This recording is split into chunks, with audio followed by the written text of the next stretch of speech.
It's been a rough ride for the stock price of D-Mart in the recent past. If you look at it, out of 11 sessions, 10 sessions is when they have logged in losses. In fact, barring Thursday's session where the stock was up by a meager 0.4%, all the other sessions it has been under pressure. Last week we've been talking about how they opted for their first store closure ever in one of their premium locations, one of their more mature department stores located in Mumbai's Mira Road. This week, of course, all eyes will be on how the company will perform in their Q2 performance, Q2 report card, which is all set to be out on Saturday, 17th of October. But before we talk about the headline numbers, let's also understand how things have played out for a D-Mart.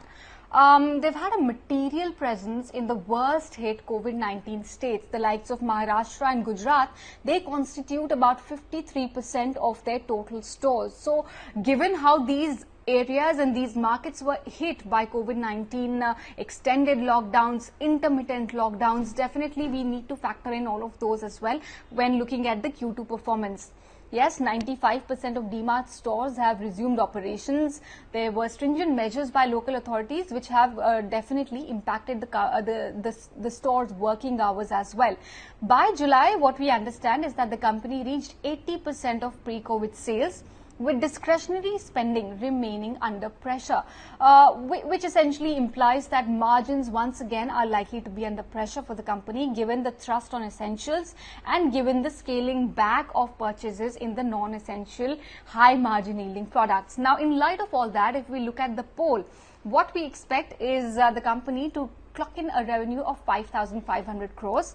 It's a degrowth of 8%. In fact, it's the sale of essential goods essentially which will support their top line performance. In fact, according to analysts, D-Mart is likely, or rather D-Mart's revenue recovery is likely to outperform that of all of its peers. Profit is seen lower by 31% YOY. We're penciling in a figure of 230 crore rupees, mainly on back of higher other income and lower finance cost. Then coming to EBITDA, which is seen at 390 crore rupees versus 515 crores in the same quarter last year, indicating to a degrowth of 24% almost. Talking about the margins then, we're expecting it to come in at 7.1% versus 8.7% YOY. So a 160 basis points margin compression is what we're factoring in because of sale of low margin products, which were the ones making up for most part of the revenue of the company in the quarter gone by.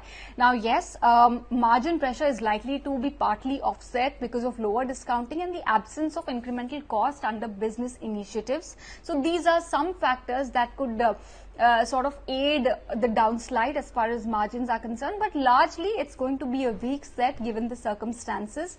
What we would like to know from the management as far as their commentary is concerned: firstly, how has consumption picked up? Is it still the essential products which continue to be sold off the shelves or picked up from the shelves in a big way, or are non-essentials also picking up equally well, given that now we are officially entering the peak festive season? Update on store opening rather, is something that we would like to watch out for as well.